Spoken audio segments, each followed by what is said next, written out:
caught in Ukraine with a weapon he claims he never wanted to use. Sergey Rybin sits in captivity, weaving a story that paints him as a reluctant soldier, a victim of circumstance, swept into a war he neither started nor supported. He insists he had no choice, that he never pulled the trigger, and that he simply followed orders. But as his words unfold, cracks begin to appear. Beneath the surface lies a different reality, a man who became an occupant in a foreign land, a participant in a war of aggression that left devastation in its wake. Was Sergey truly a pawn, or is he desperately trying to rewrite his role in history? This is not just a tale of war. It's a journey into the mind of a man grappling with guilt, blame, and the moral weight of his actions. The question remains, how much of his story is true, and how much is an attempt to justify the unjustifiable? In February 2022, the world held its breath as Russia launched a full-scale invasion of Ukraine, a conflict that would shatter not only lives but also the fragile illusion of peace in Europe. What the Kremlin called a special military operation was, in reality, a calculated war of aggression aimed at subjugating a sovereign nation. The justification?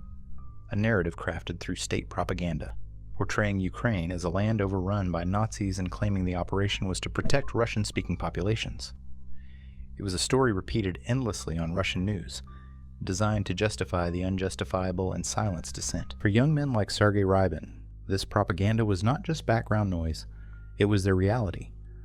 Born in a quiet village in the Altai region, Sergey grew up in a system that revered the state, celebrated its might, and discouraged questioning authority. His education painted a picture of Russian heroism, steeped in the victories of the past and the notion of defending the homeland at any cost. So when the call came for Sergey, a freshly commissioned lieutenant, to join the operation, he complied without hesitation. He was told this was his duty, his chance to stand on the right side of history. But the moment Sergey crossed into Ukraine, reality began to diverge from the narrative he had been fed. Instead of encountering an oppressed population in need of liberation, he found resistance. Instead of Nazis, he saw ordinary Ukrainians, people defending their homes with a determination that was impossible to ignore. What should have been a swift operation, according to Moscow, turned into a brutal, grinding conflict. As a lieutenant assigned to oversee technical operations, Sergey found himself far from the action at first, managing logistics, repairing tanks, and delivering supplies to the front lines. Yet even from this vantage point, he could not escape the war's true face. Civilians displaced from their homes, soldiers grappling with fear and disillusionment, and the destruction wrought by an invading force. It all clashed with the heroic image painted by his leaders. Sergey's capture marked a turning point, not just for him, but for the narrative he carried. When Ukrainian forces detained him during a chaotic firefight, he was forced to confront a new reality. Stripped of his uniform and his illusions, he now sat in captivity, a stark symbol of the manipulation that led so many like him into an unjust war. His story is not only his own, but a lens into the broader machinery of propaganda, coercion, and the devastating cost of blind obedience. Sergey Rybin tells a story that sounds, at first, almost too simple to believe. He says he was just a soldier following orders, a technician more comfortable with tools than with weapons, and a man who never sought to harm anyone. He insists that his role in the war was logistical, not combative, and that he wasn't there to fight but to support operations. But as we delve deeper into his account, inconsistencies begin to surface. For instance, Sergey claims he didn't know what awaited him in Ukraine. Yet, he describes his training, his deployment, and even his first assignments with a clarity that suggests otherwise. He insists he never encountered civilians directly, but moments later, he recalls spending nights in abandoned homes, a move he awkwardly denies was looting. He swears he never fired a weapon, yet his position as a lieutenant placed him in direct proximity to violence. And then there's his account of the day he was captured, a chaotic firefight during which he was thrown from a tank after his comrades fired while he was still clinging to the turret. A decision, he admits, that nearly killed him. Why would they take such a reckless shot, knowing Sergey was perched on the tank? And why did his unit leave him behind? His story raises more questions than answers. Was Sergey abandoned because he was expendable, or was it simply the fog of war? How did a man who professed to be nothing more than a repairman end up on the front lines, armed and vulnerable? And most importantly, can Sergey's version of events be trusted at all? As Sergey recounts his life before the war, cracks in his narrative widen. He speaks of training with the Russian military, Yet he admits that during 5 years of preparation, he never fired a live round from a tank. How does someone tasked with overseeing technical operations reach the front lines of an invasion?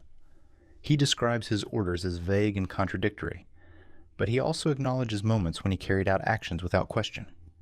His claim that he was just following orders becomes harder to reconcile as his choices, both passive and active, come to light.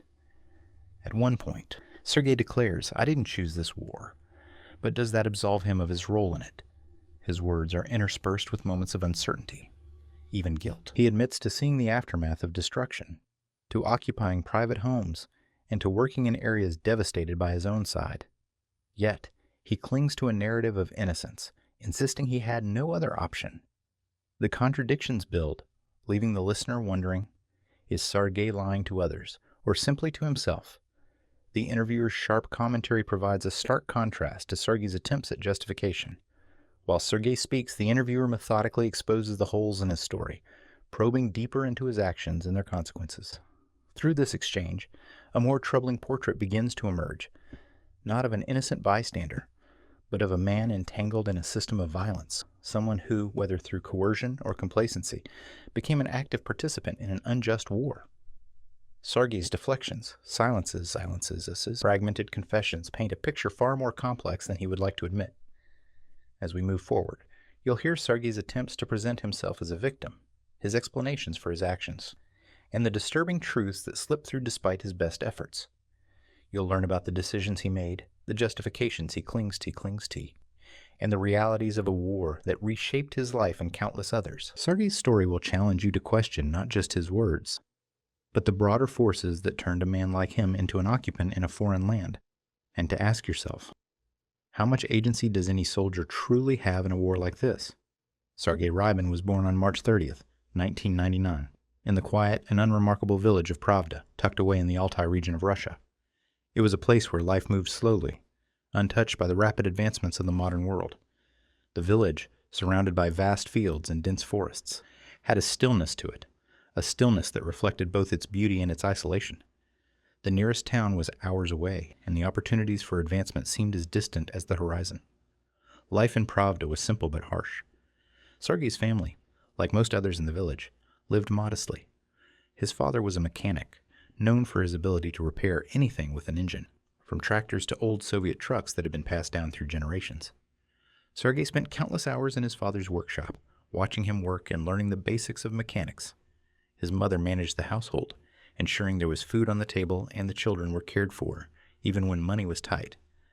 In the cold winters of Altai, when temperatures often dropped below freezing, the family would huddle together in their small home, surviving on little more than what they could grow, trade, or fix. For Sergey, the world of Pravda was all he knew. Education was available, but only in its most basic form. The village school was poorly funded, its textbooks decades old, and often riddled with state-approved propaganda.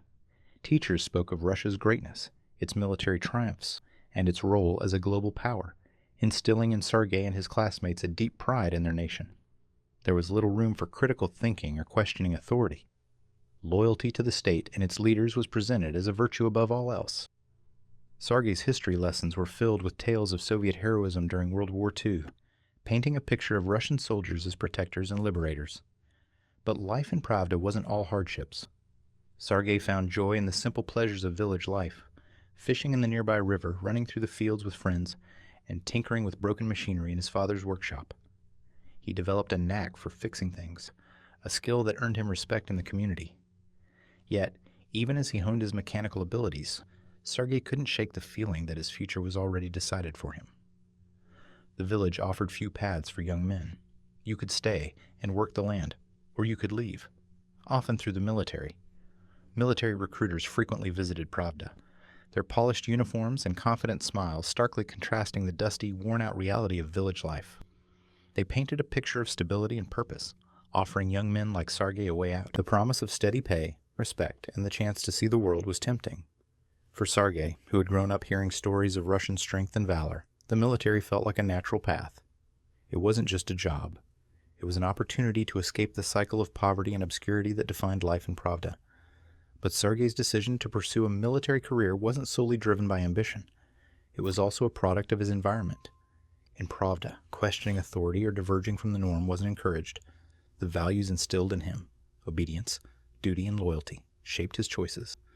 When the time came to leave the village and enroll in a military academy, Sergey didn't hesitate. It was a chance to apply his mechanical skills, to honor his upbringing, and to find meaning in a life that had always felt constrained by circumstance. As Sergey began his journey into the military, the simplicity of Pravda faded into the background, replaced by the rigid structure of training and discipline. But the lessons he had learned in his village, about hard work, loyalty, and survival, stayed with him. His upbringing, though marked by isolation and limited opportunities, laid the foundation for the man he would become. Yet it also left him unprepared for the moral complexities he would face as a soldier, and the choices that would define his role in one of the most controversial wars of his time. From a quiet boy in a remote village to a lieutenant on the front lines of an unjust war, Sergey's early life offers a glimpse into the forces that shaped him. The isolation of Pravda, the glorification of military service, and the absence of alternatives set him on a path he couldn't have foreseen, a path that would lead him far from the simplicity of home and into the chaos of war. Sergey Rybin entered the Orenburg Tank Command Academy with a mix of curiosity and determination. He had left his small village of Pravda behind, trading its quiet isolation for the disciplined, rigid environment of a Russian military institution. For Sergey, it was a new chapter, one filled with the promise of purpose and stability. But as the academy molded him into a soldier, it also shaped the way he saw the world, embedding within him the ideology that would justify the path he later walked. At the academy, Sergey was introduced to the structured life of a military cadet. His days were carefully regimented, starting early with physical training, followed by hours of classroom instruction and practical exercises. The curriculum, while technical in nature, was heavily infused with state-approved narratives. History lessons, for instance, were less about critical analysis and more about reinforcing the idea of Russia as a perennial defender against external threats. The Soviet Union's role in World War II was glorified to near mythical proportions, presented as the ultimate example of Russian strength and moral righteousness. Political science classes emphasized loyalty to the state and the wisdom of its leaders. Cadets were taught to view dissent as weakness, individualism as selfishness, and questioning orders as unpatriotic. The concept of collective duty, serving the nation above all else, was drilled into them, not as a suggestion but as an absolute truth. These lessons weren't limited to the classroom. They extended into the culture of the academy itself, where camaraderie was celebrated, but conformity was demanded. Sergey excelled in technical subjects, quickly earning recognition for his mechanical aptitude.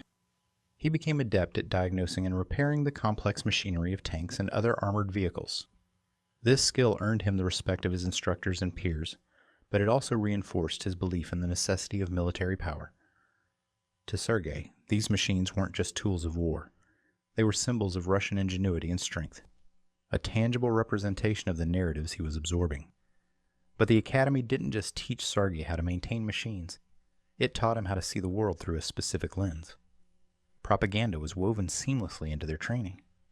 Instructors frequently spoke of the threats Russia faced, painting a picture of a hostile world eager to undermine its sovereignty. The cadets were told that Russia's military wasn't just a defensive force. It was a moral authority, a necessary bulwark against chaos. Sergey, like many of his peers, came to see himself not just as a soldier, but as a guardian of a higher cause. This indoctrination was most evident in how the academy framed its enemies. During Sergey's time there, Ukraine was increasingly presented as a failed state, one overrun by Nazis and extremists threatening the safety of Russian-speaking populations. These narratives were reinforced through state-controlled media, which the cadets were encouraged to follow.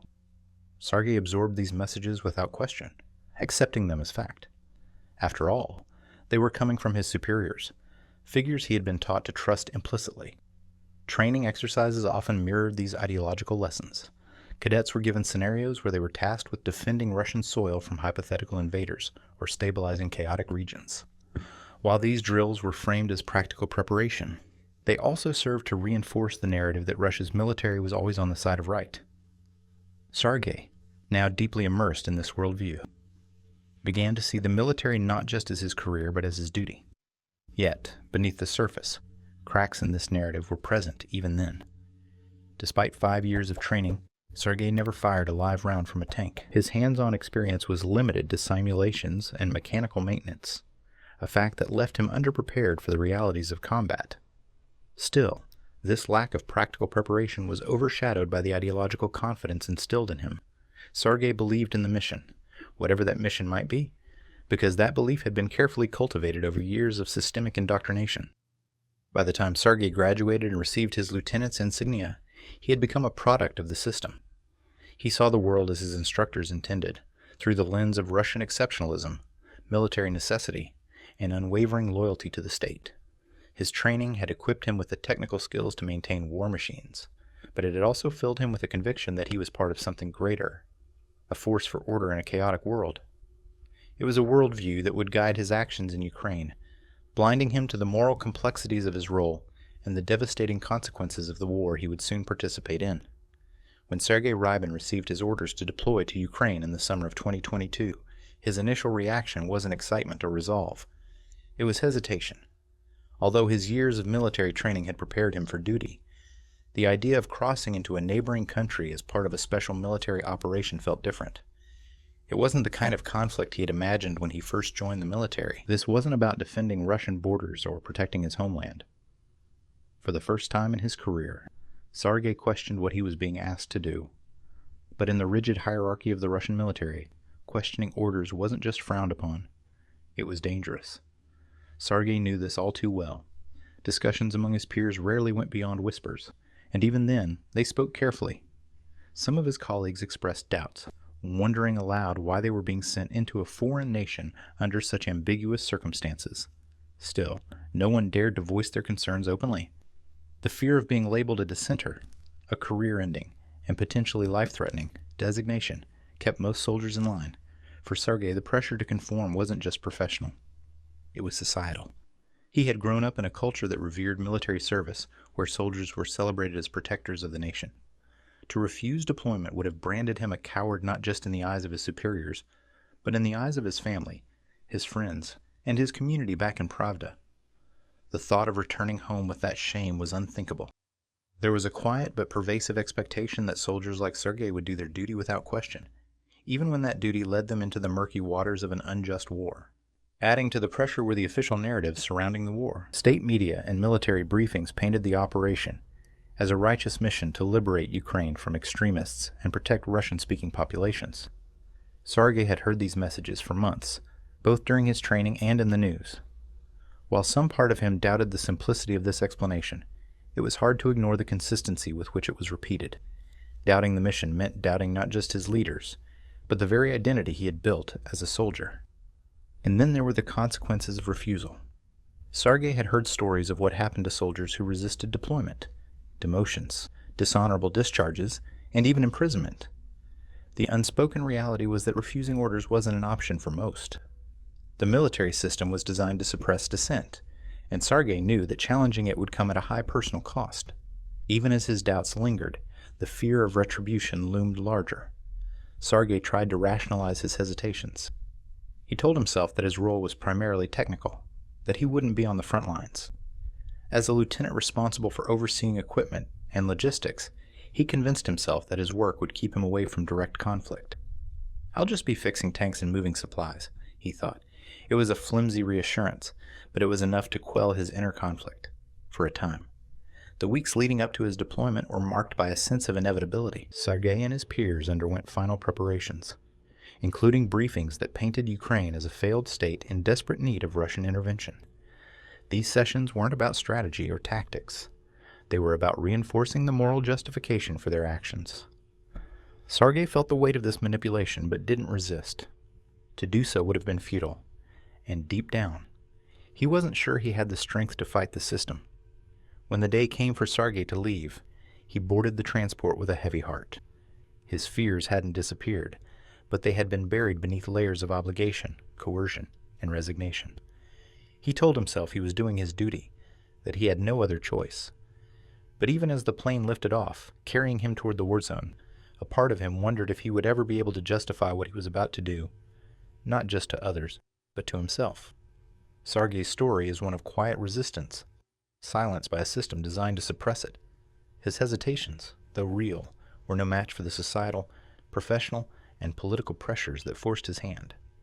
And as he crossed into Ukraine, his reluctance gave way to a grim acceptance, setting the stage for the choices and actions that would define his role in the conflict. Sergey Rybin's arrival in Ukraine was nothing like what he had imagined.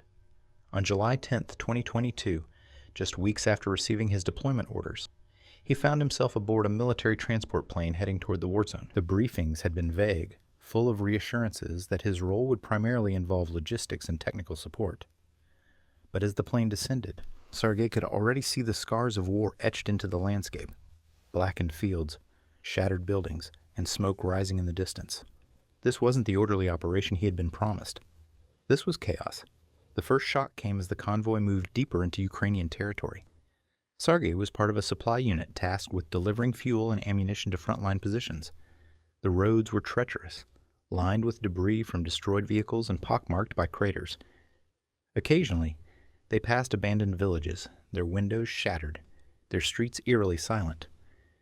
These weren't the scenes of a liberation Sergey had been told to expect. Instead, it looked like devastation, one that his own side had inflicted. The unit made camp in what had once been a bustling village. Sergey noted the emptiness of it all: homes stripped of their belongings, doors hanging off their hinges, and gardens overgrown with weeds. It was clear that the residents had fled in a hurry. For the first time, Sergey felt the weight of the war pressing down on him. He wasn't just in enemy territory. He was occupying someone's home, someone's life. The narrative he'd been fed about protecting Russian-speaking populations began to crack. There were no grateful civilians waiting to be saved here. Only the ghosts of lives disrupted. As Sergey settled into his role, the disillusionment deepened.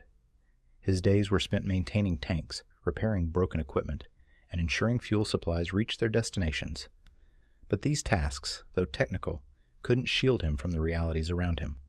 He overheard stories from soldiers returning from combat, of fierce resistance from Ukrainian forces, of ambushes that left entire units decimated. Couldn't shield him from painted by Russian media of a swift and victorious campaign was nowhere to be found. Sergey's first close brush with the conflict came during a routine supply run. His convoy was ambushed by Ukrainian forces, forcing them to take cover in the wreckage of a nearby building. As gunfire echoed around him, Sergey realized how unprepared he truly was. His training hadn't prepared him for this. His hands trembled, and his thoughts raced as he crouched behind the crumbling walls. When the shooting subsided and the convoy limped back to base, Sergey couldn't shake the feeling that he was an imposter, a technician thrown into a soldier's war. The destruction Sergey witnessed wasn't limited to the battlefield. His unit often relied on abandoned homes for shelter, a practice he tried to rationalize as necessity. But the sight of personal belongings left behind, family photos, children's toys, clothes still hanging in closets, left a gnawing discomfort. These weren't the homes of military targets. They belonged to ordinary people, forced to flee by the same forces Sergey now served. Each night, as he lay on the cold floors of those homes, he wondered about the families who had lived there and what had become of them.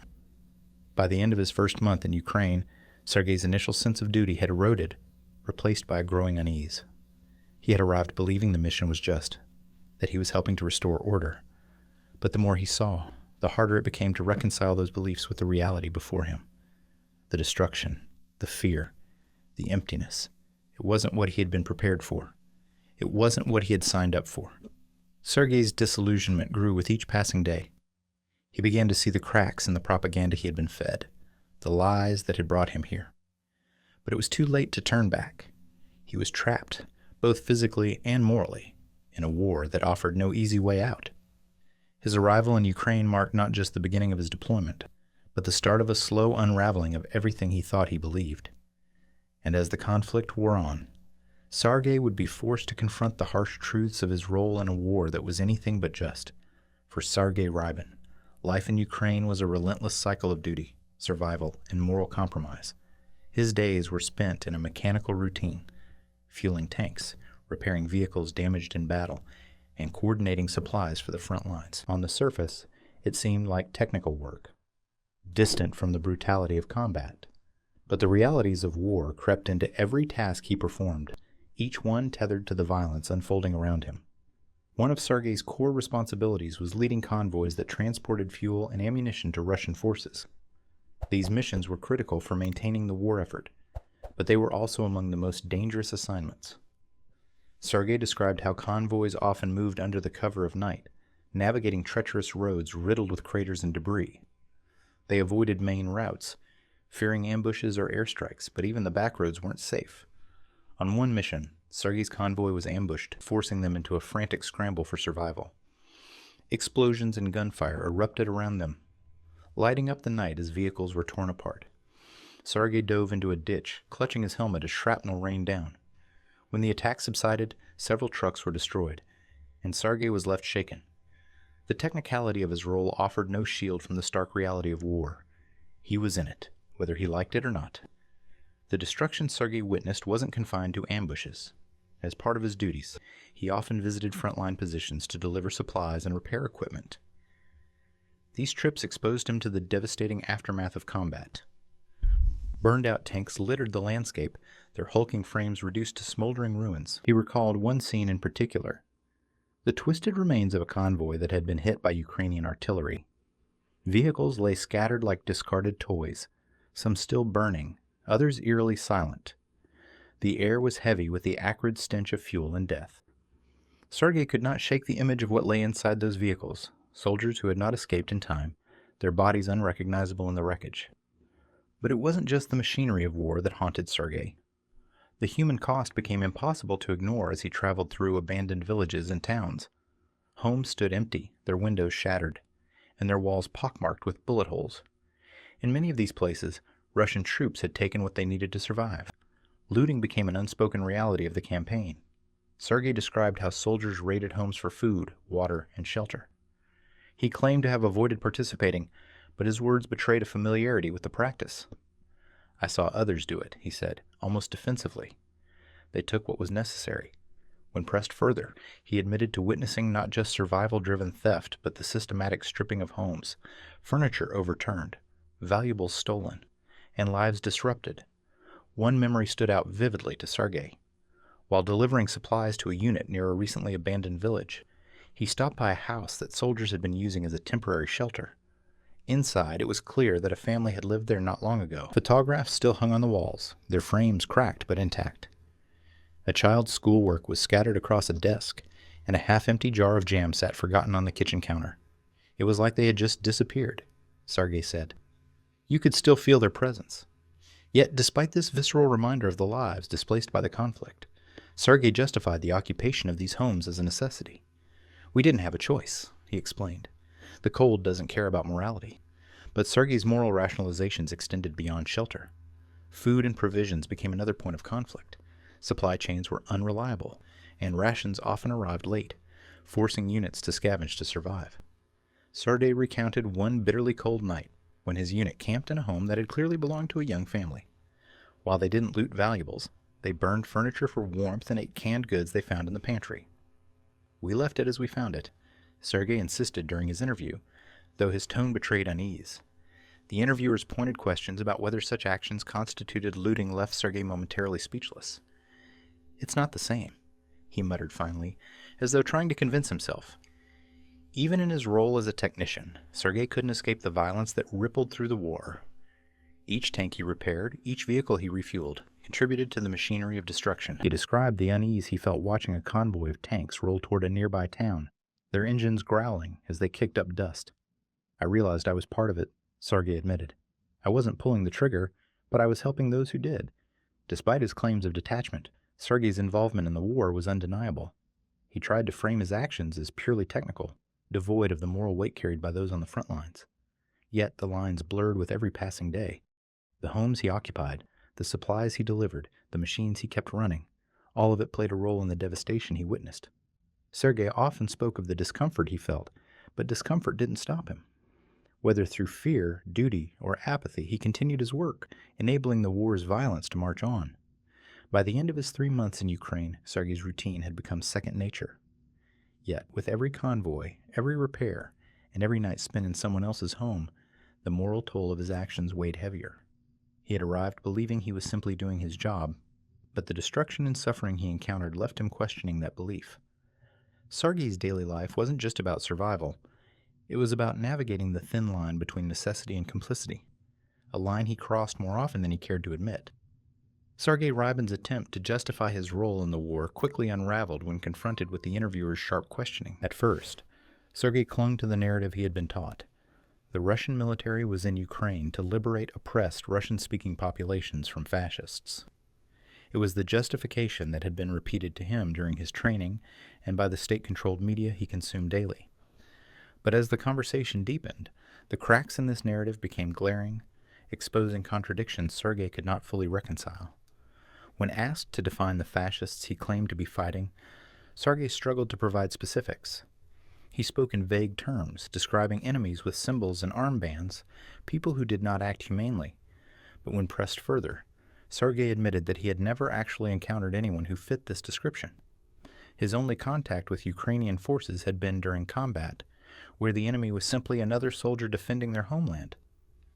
Not the caricatured villains he had been led to believe. "I thought they would be like the movies," Sergey admitted hesitantly. "But they were just soldiers." The interviewer seized on this, asking Sergey how he could reconcile his image of a liberation mission with the peaceful civilians he admitted to seeing during his deployment. Sergey tried to deflect, claiming that the presence of civilians in the conflict zones wasn't his responsibility. But the interviewer pressed further. If Sergey was there to liberate, why were these supposed liberated towns empty, their homes abandoned and their streets lifeless? Sergey paused, his answer halting. "I don't know," he muttered. "Maybe they left because of the fighting." The interviewer didn't let up, pointing out the clear contradiction. If Sergey and his comrades were liberators, why did civilians flee in fear? Why were their homes looted and their belongings destroyed? Sergey, cornered by the question, fell silent for a moment. Finally, he offered a weak defense. "I didn't loot. I didn't destroy anything." The interviewer countered swiftly. "But you stayed in their homes. You ate their food. You burned their furniture for warmth. Isn't that the same as taking what wasn't yours?" Sergey stammered in response, trying to separate himself from the actions of others. "I didn't have a choice," he insisted. "We needed to survive." But it wasn't just Sergey's actions that the interviewer called into question. It was his beliefs.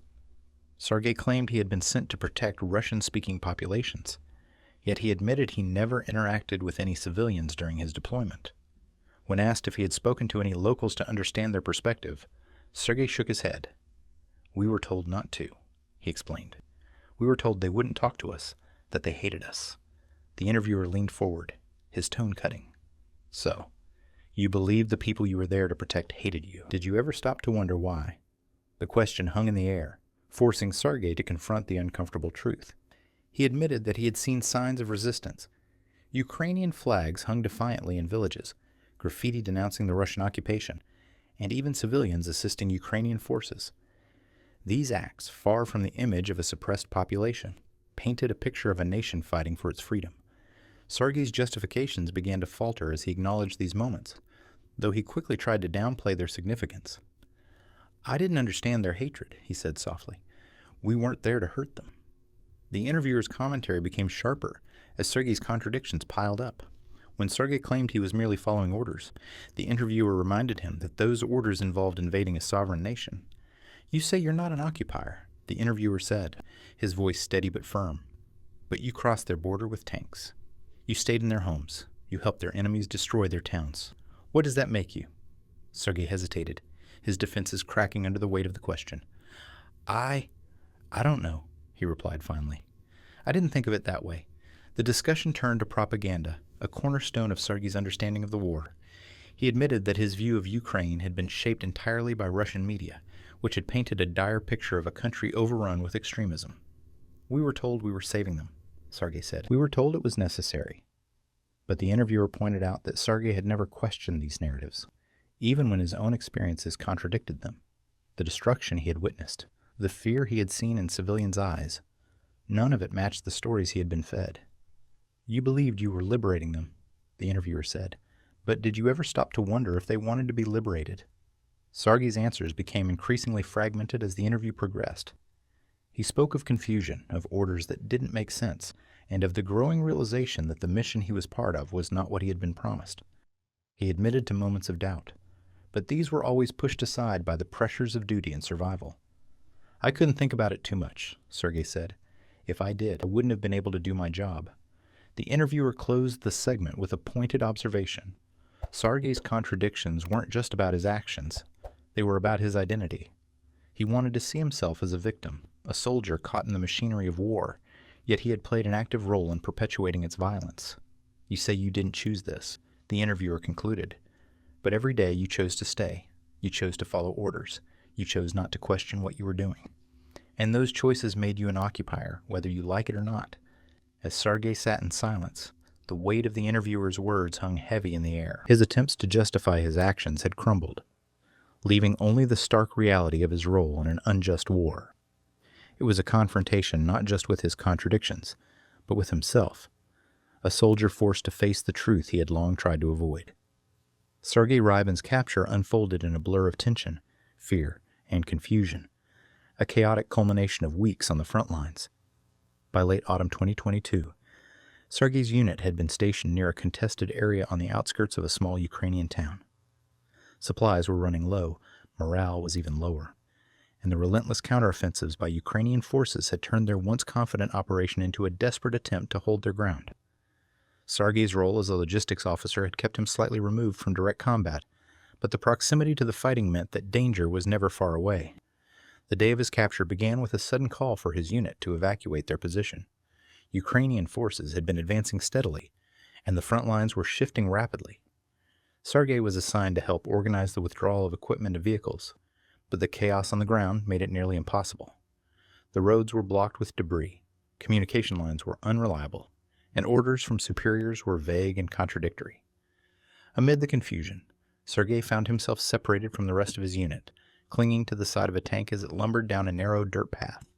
As they moved, the sound of artillery fire grew louder, closer. Sergey described the moment he realized they were surrounded. "It came from everywhere," he said during his interview.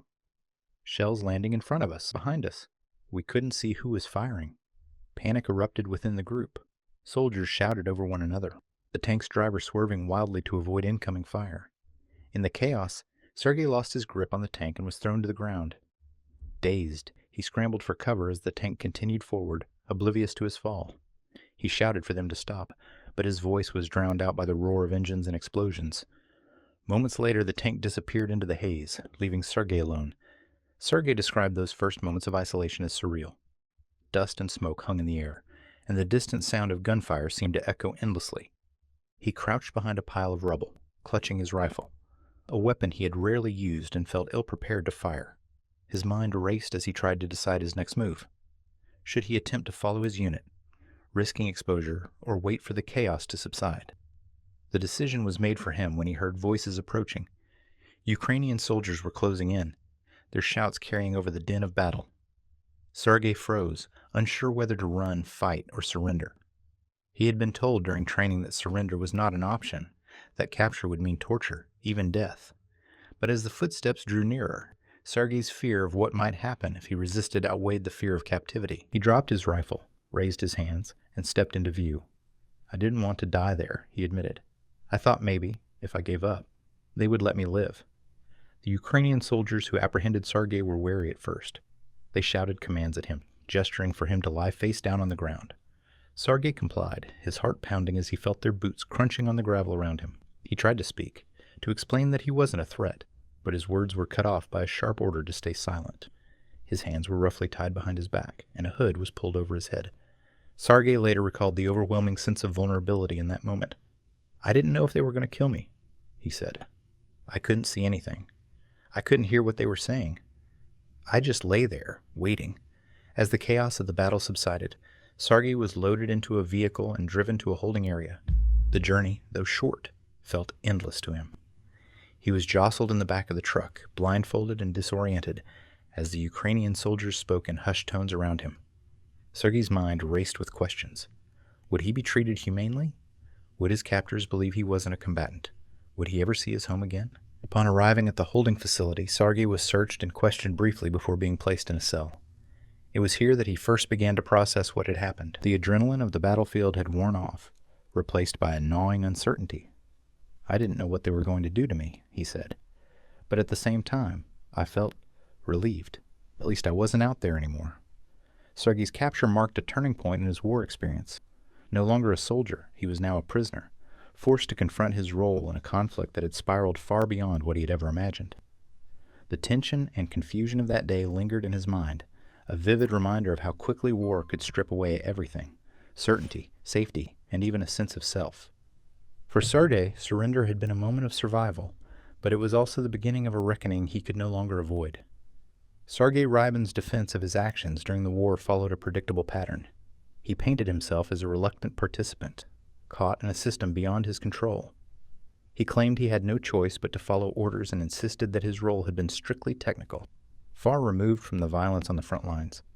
But as the interview progressed, these justifications began to crumble under scrutiny, revealing a web of contradictions that Sergey struggled to explain. When asked about his presence in Ukraine, Sergey repeated the official narrative he had been given. The operation was meant to liberate Russian-speaking populations and protect them from so-called fascists. He clung to this explanation, using it to justify his deployment. Yet, when pressed by the interviewer to provide specific examples of these oppressed communities, Sergey faltered. "I didn't see any of them myself," he admitted. "I was mostly in areas where there weren't civilians." This statement directly contradicted his earlier claims of being part of a mission to protect those very people. The interviewer didn't hesitate to call this out, asking pointedly, "If you never saw the people you were supposedly helping, how did you know they needed help at all?" Sergey's silence spoke louder than any answer he could give. The discrepancies only deepened when the interviewer turned to Sergey's actions during the conflict. Sergey was adamant that he had never engaged in combat, emphasizing his role as a logistics officer. He described his duties as technical and support-oriented, far removed from the atrocities unfolding around him. But the interviewer challenged this narrative, pointing to Sergey's acknowledgement that he had been armed during his deployment. "You carried a weapon," the interviewer noted. "You were part of a convoy delivering ammunition. You may not have fired a gun, but you enabled those who did. How is that not participation?" Sergey's attempts to draw a line between his actions and those of his comrades became increasingly tenuous. He admitted to witnessing looting and destruction, but insisted he hadn't taken part. "I didn't steal anything," he repeated, as if to absolve himself. However, the interviewer quickly pointed out that Sergey had stayed in abandoned homes, used the belongings of fleeing civilians, and even burned furniture for warmth. "Isn't taking over someone's home without their permission a form of theft?" the interviewer asked pointedly. Sergey hesitated before replying, "We didn't take it to keep. We only used it because we needed to survive." The justification rang hollow, exposing a contradiction between his professed moral discomfort and his willingness to benefit from the occupation. Perhaps the most glaring inconsistency emerged when Sergey discussed his decision to follow orders without question. He explained that refusing orders was not an option, citing the fear of punishment and the ingrained culture of obedience in the Russian military. "If I didn't do what I was told, I could be arrested. Or worse," he said. But the interviewer pressed further, asking if there had been moments when Sergey questioned the morality of those orders. Sergey admitted there were, but quickly added, "It wasn't my place to decide what was right or wrong. I just did my job." This admission underscored a troubling contradiction. Sergey recognized the ethical problems with his role, yet chose compliance over conscience. The interviewer delved deeper into Sergey's mindset, exploring how he rationalized his actions during the war. Sergey repeatedly claimed he didn't have enough information to understand the full context of the conflict. "We were only told what we needed to know," he explained. Yet, in other parts of the interview, he described clear moments when the narrative he had been fed didn't align with what he saw on the ground: empty villages, terrified civilians, and relentless resistance from Ukrainian forces. "You saw the destruction, the fear in people's eyes," the interviewer said. "Didn't that make you question what you were doing?" Sergey's reply was telling. It did, but questioning wouldn't have changed anything. We had to keep going. Another contradiction surfaced when Sergey spoke about the Ukrainian civilians he encountered. While he initially claimed to have little interaction with locals, he later admitted seeing them fleeing their homes as his unit advanced. "They didn't want to be there," he said, his voice trailing off. The interviewer seized on this, asking why civilians would flee from supposed liberators. Sergey's explanation, blaming the chaos of war, failed to address the underlying question. The interviewer pressed further. "If you were liberating them, why were they running away from you?" Sergey's silence stretched uncomfortably long, his usual defenses failing him. The conversation turned to the broader consequences of Sergey's actions. The interviewer highlighted that every tank Sergey repaired and every vehicle he fueled contributed directly to the destruction of Ukrainian towns and cities. Sergey tried to distance himself, claiming he wasn't responsible for what those machines were used for. But the interviewer's response cut through his defense. You may not have pulled the trigger, but without your work, those triggers couldn't have been pulled. Doesn't that make you complicit? Sergey struggled to respond, eventually muttering, I didn't think of it that way. By the end of the segment, Sergey's contradictions had been laid bare. His attempts to portray himself as a passive participant in the war clashed with the undeniable role he played in enabling its violence. He wanted to see himself as a victim of circumstance, but the reality of his choices, both active and passive, told a different story. The interviewer's final question summed up the central issue. You keep saying you didn't have a choice, but every day you chose to stay, to follow orders, to keep going. Isn't that a choice in itself? Sergey's response was a mix of resignation and deflection. I didn't know what else to do. Through the interviewer's sharp commentary and Sergey's faltering defenses, a more troubling picture emerged. A man who was neither entirely a villain nor entirely a victim, but someone who had enabled a system of violence through a combination of fear, apathy, and self-preservation. His contradictions weren't just in his words. They were in his very understanding of his role in the war, a role he could no longer justify even to himself. Sergey Rybin's narrative was riddled with deflections, as he consistently attempted to shift the burden of responsibility onto others. Throughout the interview, he repeatedly blamed his superiors, the rigid structure of the Russian military, and the relentless propaganda that shaped his worldview. While these factors undeniably influenced his decisions, Sergey's refusal to take personal accountability painted a picture of a man desperate to distance himself from his own actions. One of Sergey's primary defenses was that he was simply following orders. He described the Russian military as an institution where obedience was not just expected but demanded. Disobedience, he claimed, wasn't an option. If you didn't follow orders, you were punished, he explained. I didn't have a choice. When the interviewer asked what those punishments might include, Sergey hesitated, then admitted he had never seen anyone outright refuse orders. The fear of consequences, ingrained during years of training, was enough to ensure compliance. We were told to do our jobs, and we did them, he said. But the interviewer challenged this rationale, pointing out that unquestioning obedience didn't absolve Sergey of the moral weight of his actions. At some point, the interviewer said, you had to know what you were doing was wrong. Why didn't you stop? Sergey deflected again, this time pointing to the propaganda that had shaped his understanding of the war. He spoke of how Russian state media painted a dire picture of Ukraine as a failed state overrun by extremists. They told us we were helping people, Sergey said. We were told we were protecting Russian speakers from fascists. Yet, when pressed about the contradictions between this narrative and the reality he encountered, empty towns, fleeing civilians, and fierce resistance, Sergey struggled to reconcile the two. I didn't know what to believe, he admitted. Everything was so different from what we were told. The interviewer seized on this moment of vulnerability, asking why Sergey hadn't questioned the propaganda sooner. You saw the destruction firsthand, the interviewer said. Why didn't that make you stop and think? Sergey's response was evasive. He claimed that questioning the narrative wouldn't have changed his circumstances. Even if I had doubts, he said, I couldn't just leave. They wouldn't have let me. The interviewer pressed further, asking if Sergey had ever considered defying orders or deserting. Sergey shook his head. That wasn't an option, he said flatly. I would have been arrested, maybe even executed. This fear of punishment became a recurring theme in Sergey's justifications, a way to explain his compliance without acknowledging his own agency. But the interviewer wasn't convinced. You had a choice every day, they said. You could have refused to participate. You could have spoken out. Instead, you chose to stay. Doesn't that make you responsible for your role in this war? Sergey avoided a direct answer, instead shifting the blame once again to his superiors. He described them as distant, often issuing orders without context or explanation. We were just following what they told us to do, he repeated. If there's anyone to blame, it's the ones at the top. The interviewer challenged this deflection, pointing out that Sergey's rank as a lieutenant meant he had a degree of authority. You weren't just a foot soldier, they said. You gave orders too. How do you reconcile that with your claim that you were just following orders? Sergey paused, visibly uncomfortable. I only gave orders about logistics, he replied. I wasn't in charge of combat decisions. Yet, even as he downplayed his role, he admitted to overseeing supply convoys that directly supported the front lines. The interviewer pressed him further. You didn't fire the weapons, But you made sure they got to the people who did. Doesn't that make you complicit? Sergey's answer was halting. I didn't think of it that way, he said softly. As the conversation progressed, Sergey's deflections grew more strained. He claimed that the chaos of war left him little time to think about the moral implications of his actions. We were just trying to survive, he said. Every day was about getting through it.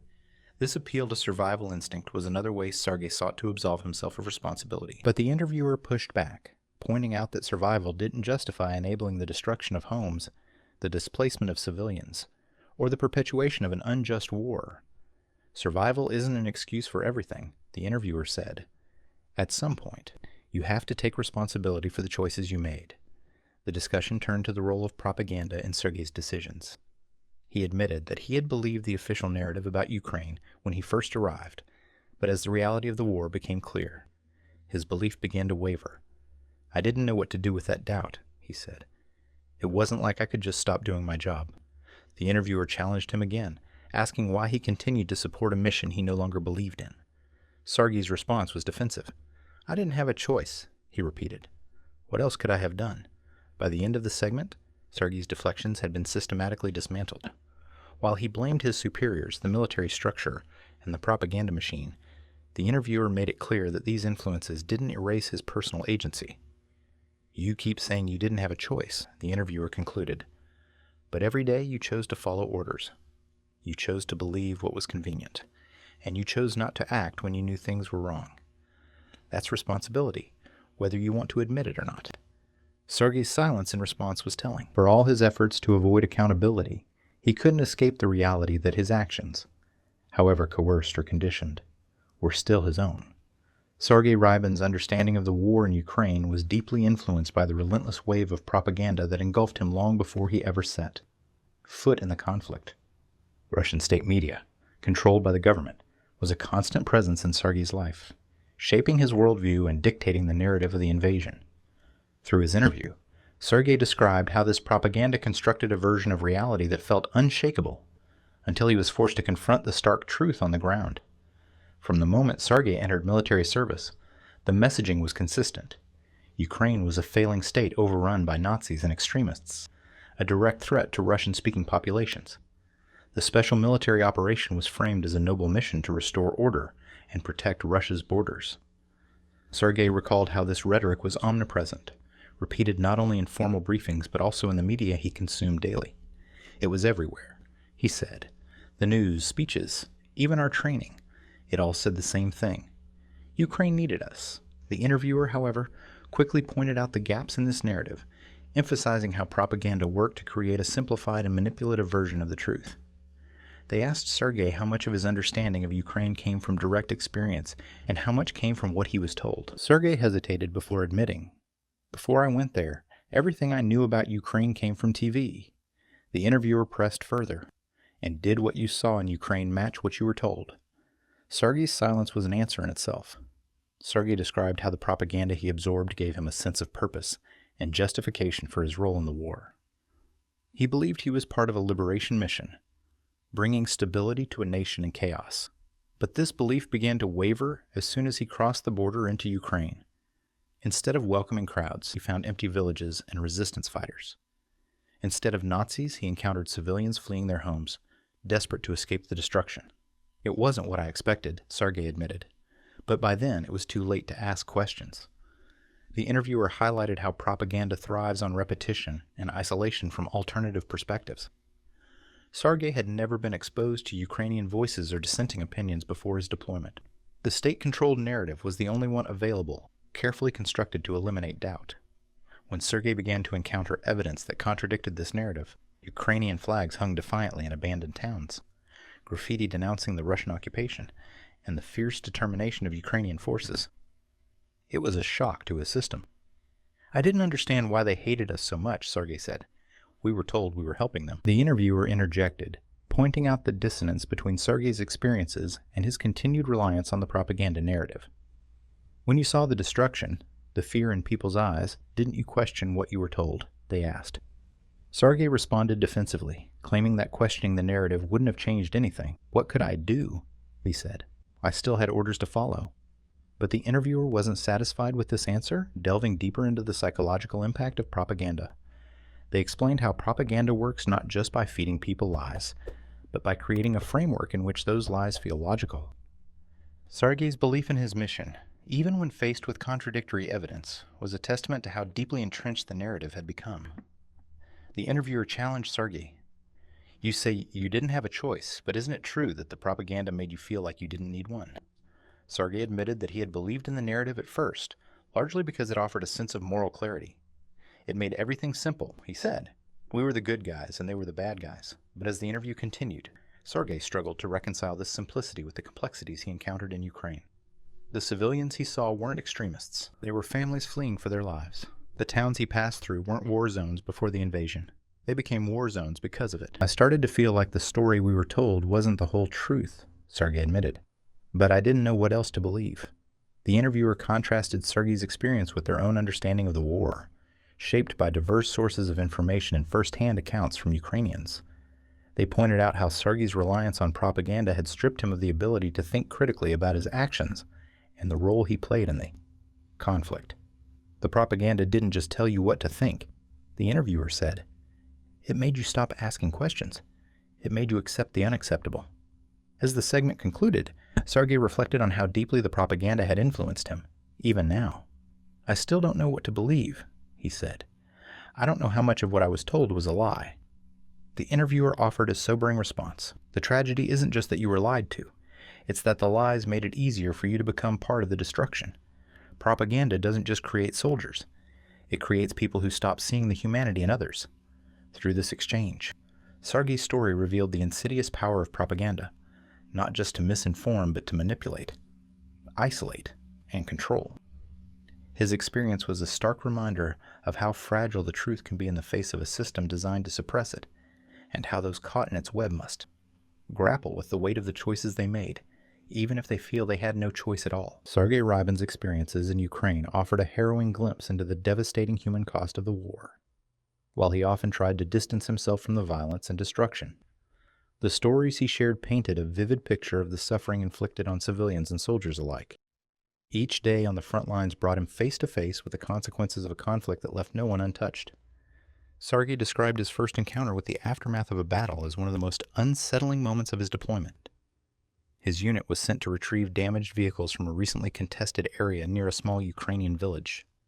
As they arrived, Sergey noticed the eerie silence that hung over the place. The streets were empty, save for the smoldering remains of vehicles and homes. Buildings were reduced to rubble, their walls blackened by fire. "It looked like no one had lived there for years," Sergey said. But as he moved through the wreckage, he realized the truth. The village had been alive just days before the fighting. Personal belongings, children's toys, family photographs, clothes left on drying lines, were scattered among the debris. "You could feel the life that had been there," Sergey said quietly. "And then you could feel how it was just gone." The human toll of the war wasn't limited to destroyed villages. Sergey spoke of civilians fleeing the conflict, desperate to escape the violence. During a supply run, his convoy passed a group of people trudging along the side of the road. Most carried little more than small bags, their faces etched with exhaustion and fear.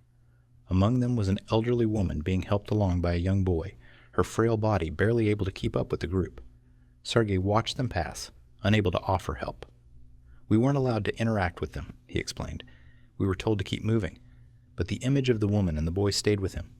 They looked like they had lost everything," he said. "I wondered where they were going, if they even knew." The suffering wasn't confined to civilians. Sergey often witnessed the physical and emotional toll the war took on his fellow soldiers. He described the faces of men returning from the front lines, hollow, distant, and haunted. Some spoke openly of the horrors they had seen, while others kept silent, their trauma written in their eyes. "You could see it was breaking them," Sergey said. "It wasn't just the danger. It was everything, the cold, the hunger, the destruction." One of the most striking moments Sergey shared was about a soldier in his unit who had broken down after returning from a mission. The man, a father of two, sat on the ground near their base, clutching a photograph of his family. He sobbed uncontrollably, muttering about the things he had done and seen. He kept saying, "What if this happens to them? What if someone comes to my home and does this to my family?"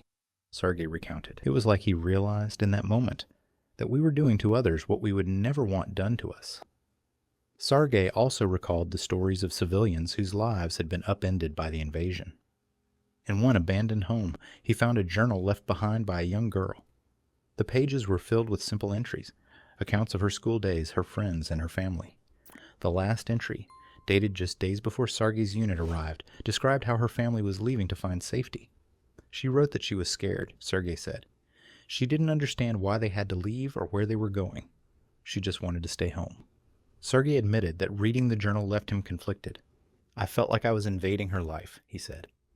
But it also made me realize how much was being taken from people who had nothing to do with this war. The destruction Sergey witnessed extended beyond the physical. He spoke of the psychological toll the war exacted on everyone involved. Civilians who managed to escape the violence often carried the weight of trauma, while those who stayed behind lived in constant fear. Sergey described one village where he and his unit had sheltered briefly. The locals, mostly elderly residents who hadn't fled, avoided them at all costs. They wouldn't speak to us, he said. They just watched from their windows, like they were afraid we would hurt them. That fear, Sergey realized, wasn't unfounded. They had every reason to hate us, he admitted. We were the reason they were living like that. The interviewer asked Sergey if these experiences made him question his role in the conflict. Sergey hesitated before answering. I tried not to think about it too much, he said. If I thought about it, I wouldn't have been able to do my job. But his voice betrayed a lingering guilt, one he couldn't entirely suppress. The interviewer pressed further. When you saw the destruction and the fear, didn't you feel responsible? Sergey's response was evasive. I wasn't the one pulling the trigger, he said. I was just doing what I was told. Through Sergey's stories, the devastating human cost of the war came into sharp focus. Villages destroyed, families displaced, and lives forever altered.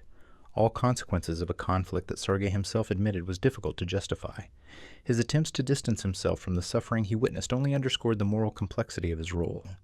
Whether through active participation or passive compliance, Sergey was part of a machine that inflicted untold pain on innocent people. And as his stories revealed, the scars of that pain would linger long after the last tank rolled away. For Sergey Rybin, the consequences of his actions in the war extended far beyond the battlefield. While he sat in captivity reflecting on his choices, the weight of how his participation in the conflict had affected his family and his community loomed heavily over him. The legacy of his involvement in the war was not just a matter of personal guilt. It was a story of broken trust, strained relationships, and a community grappling with the reality of a soldier who had gone to fight in an unjust war. Sergey spoke of his family often during the interview, his voice softening whenever he mentioned them. His parents, simple working-class people from the Altai region, had always been proud of his military service. Growing up, Sergey had idolized his father, a mechanic who taught him the value of hard work and responsibility. It was his father who had encouraged him to pursue a career in the military, believing it to be a path to stability and honor. He thought I'd have a good life, Sergey said, a life with purpose. When Sergey first joined the military academy, his family celebrated his decision. His mother sent care packages filled with homemade food and handwritten notes, and his younger siblings boasted about their brother, the officer in training. But as the war in Ukraine escalated and news of Russian casualties began to filter back home, their pride gave way to fear. Sergey described the strained phone calls with his mother during his deployment, her voice trembling as she asked if he was safe. She didn't want to know the details, Sergey admitted. She just wanted to believe I'd come back alive. The war, however, was not just a source of anxiety for Sergey's family. It became a source of shame. News of atrocities committed by Russian forces spread quickly, and while the state-controlled media painted a sanitized version of events, whispers of the truth reached even the most remote villages. Sergey's community began to view soldiers like him not as protectors but as aggressors. People stopped looking at my family the same way, Sergey said. They didn't say it outright, but you could feel it. The respect was gone. For Sergey's parents, the shame was compounded by a sense of betrayal. They had believed the official narrative, trusted the government's version of the war. When Sergey was captured and his story became public, it forced them to confront a harsher reality. His father, once so proud of Sergey's military career, withdrew from conversations about the war. His mother, who had always been his fiercest supporter, began avoiding neighbors and friends, afraid of the judgment she felt creeping in. She didn't blame me, Sergey said quietly, but I think she blamed herself for believing in something that turned out to be a lie. The impact of Sergey's actions also rippled through his wider community. Pravda, his small home village, was a place where everyone knew each other. Before the war, Sergey had been seen as a role model, a young man who had left to serve his country and make something of himself. But after his capture, he became a cautionary tale. The older generation, who had once celebrated military service, began questioning whether they had been too quick to encourage their sons to follow the same path.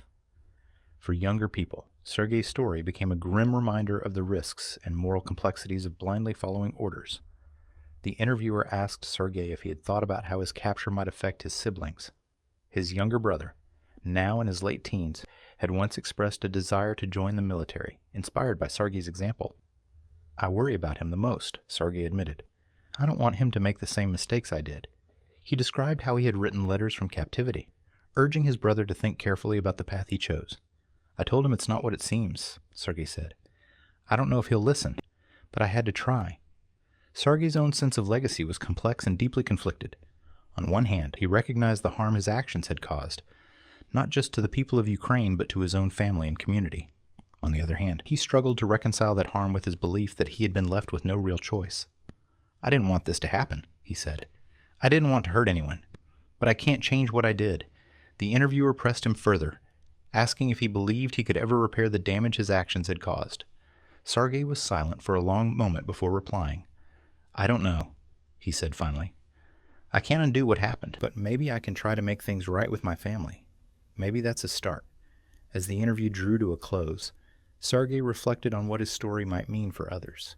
He hoped it would serve as a warning, a reminder of how easily someone could become complicit in something they didn't believe in, simply by failing to question it. "I want people to know that it's not just about the orders you follow," he said. "It's about the people you leave behind, the ones who have to live with the consequences." Sergey's legacy was not one of heroism or valor, but of caution and regret. His story, marked by the pain of those he loved and the community he left behind, was a stark reminder of the far-reaching impact of war.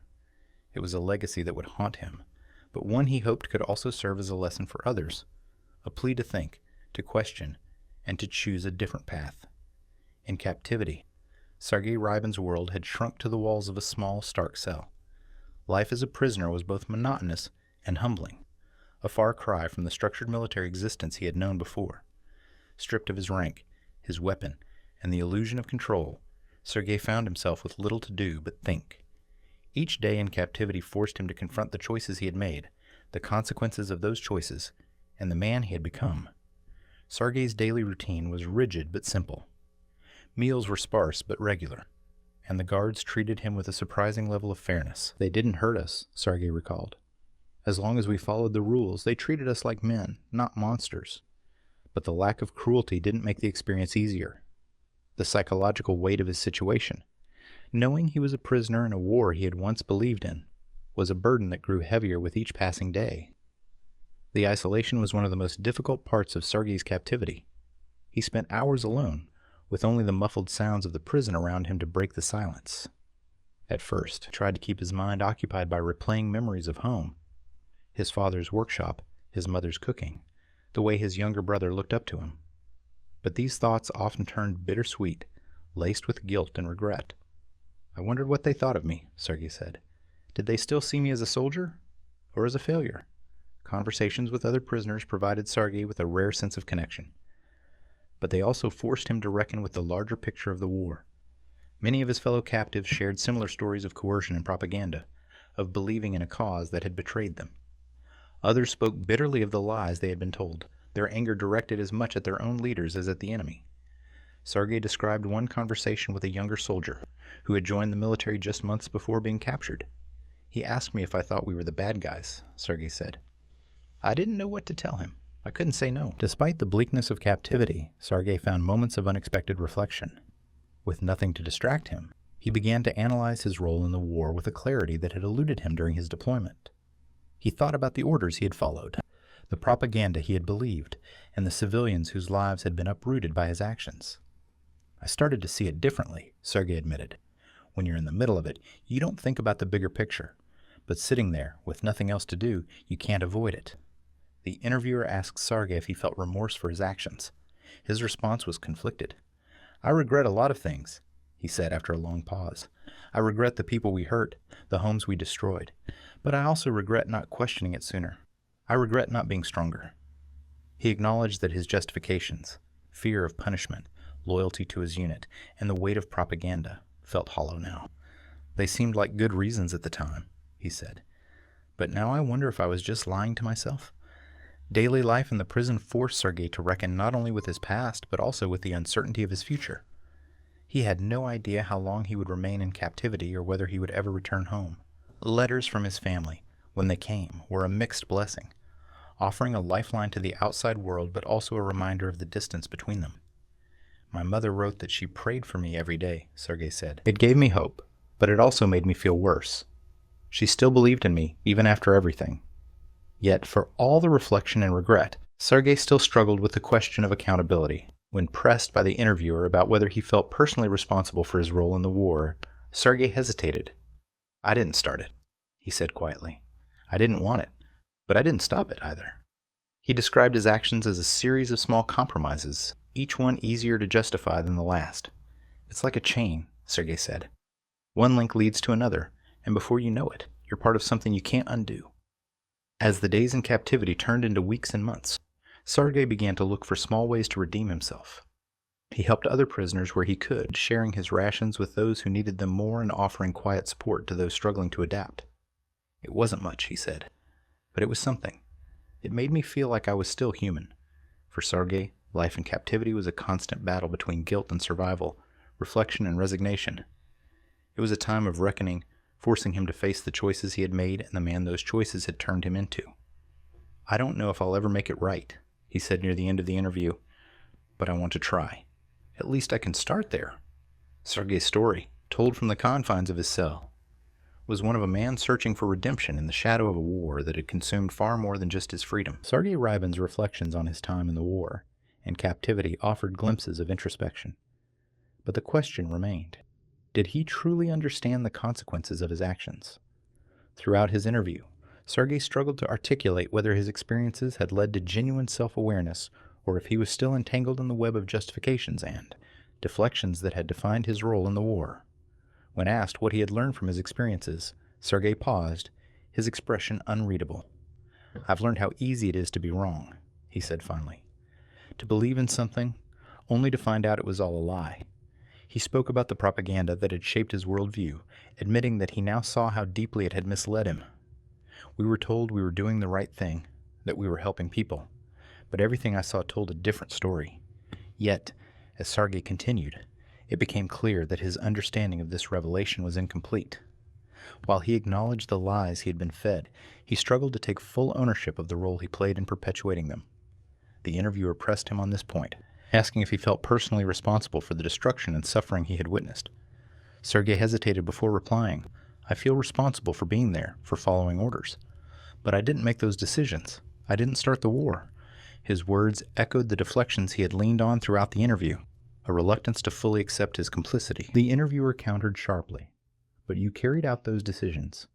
You followed those orders. Doesn't that make you part of it? Sergey's response was subdued. I guess it does, he admitted. But it's hard to know what else I could have done. This reluctance to embrace accountability highlighted the complexity of Sergey's reflections. He admitted to regretting his actions, particularly the harm inflicted on civilians. I think about the people who lost their homes, their families, he said quietly. I wonder if they'll ever forgive us. I don't think I would. Yet, when the interviewer asked if he felt he deserved forgiveness, Sergey deflected again. I don't know, he said. I don't know if it's up to me to decide. The conversation turned to the impact of Sergey's actions on his own life and his family. He spoke about the shame his parents felt and his concern for how his siblings would view him. I worry about what they'll think when they hear my story, he said. Will they still see me as their brother? Or will they see me as someone who caused all this pain? While Sergey clearly felt the weight of these personal consequences, the interviewer pointed out that his focus remained inward. You talk about how this affects you, the interviewer said. But do you think about the people whose lives were changed because of what you did? Sergey's face darkened, and he nodded slowly. I do, he said, but it's hard to know what to do with that. Sergey struggled to process the consequences of his actions extended to his views on the war itself. When asked if he believed the war was just, he shook his head. It wasn't, he said firmly. It was a mistake, one that hurt so many people. But when the interviewer asked if he would have acted differently given the chance, Sergey's answer was less certain. I want to say I would, he said. But when you're in it, When you're surrounded by people telling you what to do and what to believe, it's hard to see the truth. The interviewer challenged Sergey's assertion, asking whether he had truly learned from his experience if he wasn't willing to acknowledge his agency. "You say it was hard to see the truth," the interviewer said. "But once you did, why didn't you act on it?" Sergey faltered, his words hesitant. "Maybe I was scared," he said. "Maybe I thought it was too late. I don't know." By the end of the conversation, Sergey's reflections on his lessons learned were deeply conflicted. He recognized the lies that had led him into the war and expressed regret for the harm he had caused. But he remained reluctant to fully own his role in the destruction. His answers hinted at a man grappling with guilt and shame, yet unsure how to translate those emotions into meaningful accountability. The interviewer closed with a final question. "Do you think you'll ever be able to make amends for what you've done?" Sergey's response was quiet but revealing. "I don't know if I can," he said, "but I want to try. I think that's the only way forward." Whether this desire was genuine or another layer of justification remained unclear. Sergey's story, full of contradictions and half-truths, reflected a man still searching for clarity in the aftermath of an unjust war. It left the lingering question of whether understanding alone was enough, or if action was needed to truly learn from the past. Sergey Rybin's story is not just one of a soldier, a prisoner, or a man grappling with his own choices. It is a stark reminder of the human cost of war and the weight of responsibility that follows. His journey, from believing in propaganda to witnessing the devastation firsthand, reveals the devastating consequences of failing to question, of following orders without thought, and of accepting a role in an unjust conflict. As Sergey reflected on his actions and their impact, one theme emerged clearly: accountability. The destruction he enabled, even indirectly, cannot be undone. The homes burned, the lives displaced, and the families torn apart are scars that no apology or regret can heal. But acknowledging his role in this devastation is only the first step. True accountability requires action, confronting the harm done and working, however imperfectly, to make amends. The interviewer's sharp questioning exposed the many layers of responsibility that Sergey tried to deflect. He pointed to his superiors, the propaganda he believed, and the fear of punishment as reasons for his choices. Yet, in the end, those explanations do not absolve him. Every soldier, every individual, bears some responsibility for their actions, no matter the system they serve. The consequences of Sergey's choices didn't end with his surrender. They ripple outward, touching his family, his community, and the countless lives affected by the war. But Sergey's story is not just about his accountability. It is about the broader machinery of war that ensnared him and so many others. It is about a system that manipulates loyalty, suppresses dissent, and uses fear to maintain control. It is about the lies that fuel conflicts, turning ordinary people into instruments of violence. And it is about the devastating toll this takes, not just on those who are targeted, but on those who are used to carry out the orders. The human cost of war is never confined to the battlefield. It lingers in the quiet grief of families who lose loved ones, in the hollowed-out communities destroyed by violence, and in the minds of soldiers who must live with what they've done. Sergey's story is a painful reminder that war doesn't just end when the guns fall silent. It leaves wounds that take generations to heal. Justice in the aftermath of such a conflict is not simple. It requires more than trials or punishments. It demands that we confront the systems that allow these wars to happen in the first place. Accountability must extend beyond individuals like Sergey to the leaders, institutions, and ideologies that set these events in motion. Without this broader reckoning, the cycle of propaganda, obedience, and destruction will continue. As Sergey himself admitted, his understanding of his role in the war is incomplete. He struggles with guilt but stops short of full accountability, hesitant to fully confront the weight of his choices. This hesitance is not unique to him. It reflects the difficulty many face when asked to take responsibility for their part in a larger system. But as Sergey's story shows, the failure to reckon with this responsibility only prolongs the suffering. The interviewer closed the conversation with a powerful observation. Accountability is not just about punishment. It's about truth. It's about recognizing what was done, who was hurt, and how to make sure it doesn't happen again. Until we take that step, justice remains incomplete. Sergey nodded, his silence speaking volumes. For him, and for many others, the path to accountability is long and fraught with difficulty. But it is a path that must be walked if the human toll of war is ever to be addressed. In the end, Sergey's story is a call to action, for justice, for truth, and for responsibility. It is a reminder that war is not just fought with weapons, but with choices, and that each choice carries a weight that cannot be ignored. It is a plea to question, to resist, and to hold ourselves and our systems accountable before the next conflict begins. And it is a testament to the cost of failing to do so, written in the lives forever changed by the violence of an unjust war.